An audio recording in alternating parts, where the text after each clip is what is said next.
தலைவர் பிரஸ்டீஜ் உன் கையில தான் இருக்கு. என்னையாவது உன் தலைவர் அவரோட பிரஸ்டீஜ் எங்கிட்ட கொடுத்துட்டு அவசரப்படுத்துறாரு. யோஜனை பண்ணு பணம். நானும் 10,000 ரூபாய் பணத்தோட போனா எங்க அப்பனுக்கு என்னோட பெருமை புரியும்.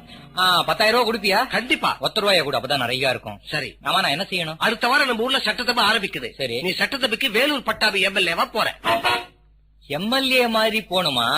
அதுக்கு இந்த ரேட் ஒத்து வராது. என்னப்பா இன்னி தேதிக்கு எம்எல்ஏ விலை தெரியுமா? ஆந்திரா பேப்பர் எல்லாம் பாத்துக்கிறியா நீ? 25 லட்சம் ரூபா வரைக்கும் போகுது. ஐயோ, லோக்கலா இருக்கிறதுனால 1 லட்சம் ரூபா கொடுப்பியா நீ? 1 லட்சம் கொடுக்குறேன். எதை கேட்டாலும் தரேங்கிறீங்க. துட்டு எங்க இருந்து வருது? நம்ம நாட்டு பணம்ப்பா. நாட்டின் நாணயத்தையே அடிக்கிறவங்க நீங்க. உங்களுக்கு என்ன? நீ என்ன பண்ற? சட்டசபையில போய் கேவலமா நடந்துக்கிற. அங்க 3/4 பேர் அப்படிதான் நடந்துக்கிறாங்க. அதை விட கேவலமா நடந்துக்கணும். இல்லாட்டா அவங்கள ஒத்தனை நினைச்சிருவாங்கல்ல. ஆமா, ஜம்மு முட்டா கட்சி வந்து பட்டாபியை தூக்கிடுவாங்க.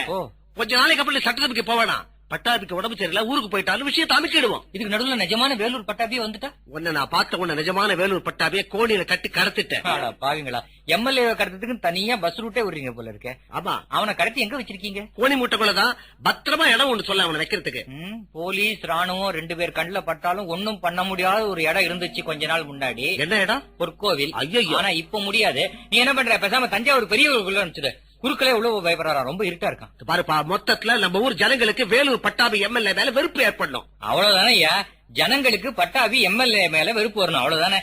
பட்டாபி எம்எல்ஏ மெட்ராஸ்ல தானே இருக்கிறான். ஆமா, பேசாத அந்த ஆளை கூப்பிட்டு செவ்வாய்க்கிழமை டிவி டிராமா நடிக்க சொல்லு. ஜனங்க அடியோட வெறுத்துருவாங்க.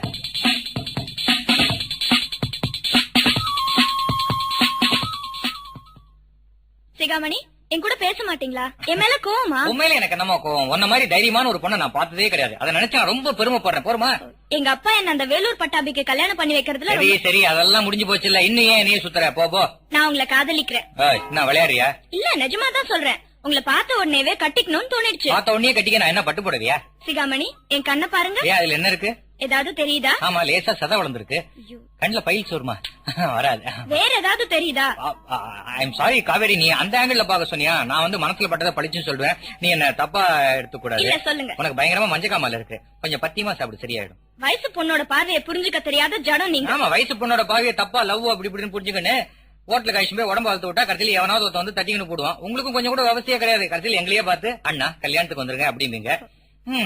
சிகாமணி, நான் சீரியஸா சொல்றேன். என்ன சொல்ற? உங்களுக்கு நான், எனக்கு நீங்கன்னு கடவுள் தீர்மானிச்சிருக்காரு. ஏன்பா அப்படியா? இல்லையாமே. You know one thing? Matches are made in heaven. No, matches are made in Sivakasi. அறிவு கட்டத்தனமா பேசாத. எனக்கு மயில் பாண்டியன் 1 லட்சம் ரூபாய் பணம் கொடுக்குறேன் இருக்காரு. எனக்கு வாழ்க்கையில பணம் தான் முக்கியம். You can go. நானும் முடிவா சொல்றேன். என்ன? எங்க அப்பா என் பேர்ல எழுதி வச்சிருக்கிற 4 லட்சம் ரூபாய் சொத்து, வீடு, நிலம் எல்லாம் உங்களுக்கு தான். என்ன மட்டும் வேணாம்னு சொல்லிடாதீங்க. Kaveri, I love you. Thank you. நீ கடைசியா சொன்ன அந்த 3 வார்த்தை எனக்கு ஒரு தைரியத்தையே கொடுத்து. எனக்கு லவ்னாலே ரொம்ப பயம் தெரியுமா? என்னோட ஃப்ரெண்ட் ஒருத்தன் ஒரு பொண்ணை பார்த்து ஐ லவ் யூ சொன்னதுக்கு அந்த பொண்ணு ரோஜா பூ தூக்கி போட்டிருக்கா. அவன் கையெலும்பே உறிஞ்சு போச்சு. ரோஜா பூ தூக்கி போட்டா கையெலும்பு முடியுமா? தொட்டியோட தூக்கி போட்டாலே. பாரு, நான் சத்தியமா சொல்றேன், மனப்பூர்வமா சொல்றேன். உன்னோட பணத்துக்காக ஆசைப்பட்டு நான் உன்னை காதலிக்கிறேன். தயவு செஞ்சு நினைக்காத. சேச்சே, இல்லவே இல்ல. நல்ல வேலை, நான் நினைச்சதுங்க உனக்கு தெரிஞ்சு போச்சுன்னு பார்த்தேன். சிகாமணி, நீங்க தான் எனக்கு எல்லாம்.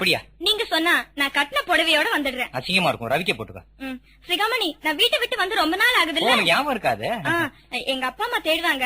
நீங்க அவங்களுக்கு போன் பண்ணி நான் உங்க கூட இருக்கேன்னு சொல்லுங்க, ரொம்ப சந்தோஷப்படுவாங்க. மட்டமான அப்பா அம்மா இருக்காங்களே, அவங்களுக்கு போன் பண்ணி உன் பொண்ணு என்னோட இருக்கான்னு சந்தோஷப்படுவாங்களா? ஐயோ, கல்யாணம் பண்ணிக்க போறேன்னு சொல்லுங்க. அப்படியா? யார்கிட்ட சொல்லணும்? எங்க அப்பா கிட்டதான். அவருக்கு தான் ஃபுல் பவர். எங்க கட்சியிலயா? சேச்சா, கட்சியில பவரே கிடையாது, வீட்டுலதான். அப்படியா? நான் போன் பண்றேன். யார் போன் எடுப்பாங்க? அம்மா. உனக்கு அம்மாவே இருக்காங்களா? ஆச்சரியமா இருக்கே. போன் நம்பர் என்ன? 73736. ஓஹோ, அப்படியா? தெரிஞ்ச நம்பரா தான் இருக்கு. 73736. ஐயோ, மணி அடிக்குது அந்த பக்கம். ஹலோ ஹலோ ஹலோ ஹலோ, எங்க இருந்து பேசுறீங்க? போன்ல இருந்தாங்க பேசுறேன். யார் பேசுறீங்க? நான் தான் அம்மா பேசுறேன். அம்மா பேசுறாங்க. அம்மா பேசுறாங்க. வணக்கம்மா. வணக்கம். ஐயா இருக்காரா? மேல படுத்திருக்காரு. நான் அப்புறம் பேசுறேங்க.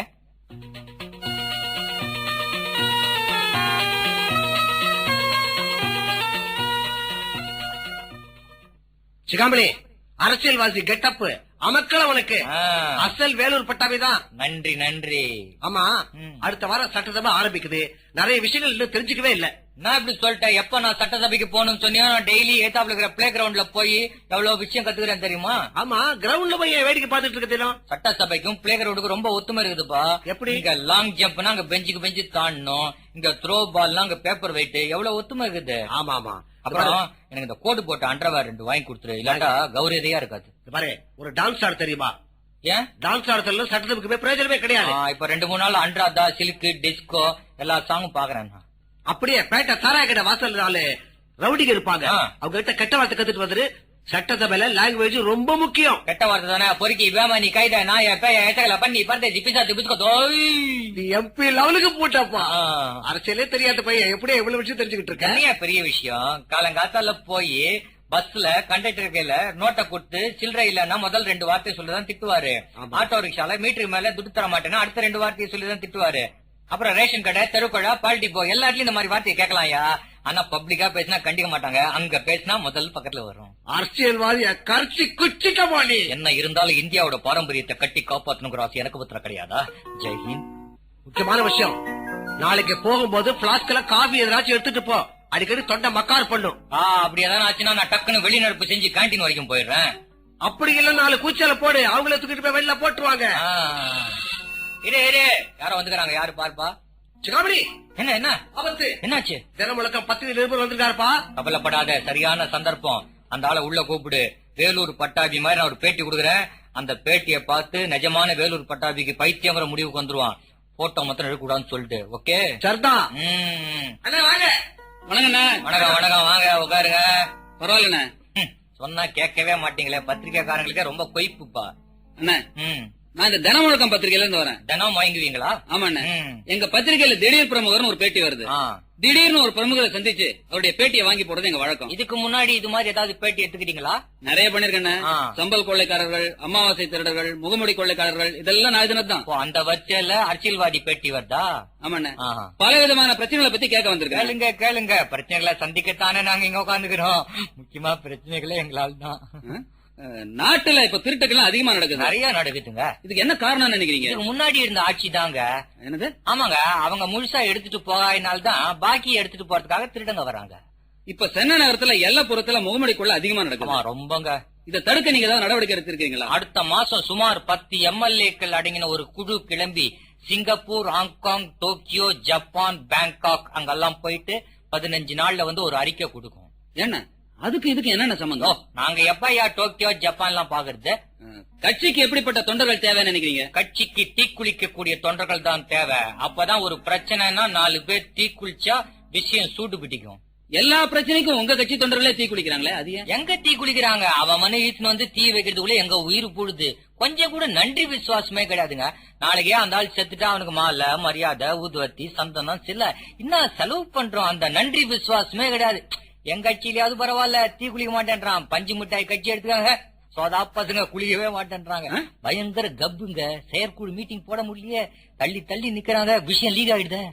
அப்புறம் என்ன, நீங்க பேசுற பொதுக்கூட்டங்கள் எல்லாம் ஜனங்களை பார்த்து நான் அரசியலை விட்டு போயிடணுமான்னு கேக்குறீங்க.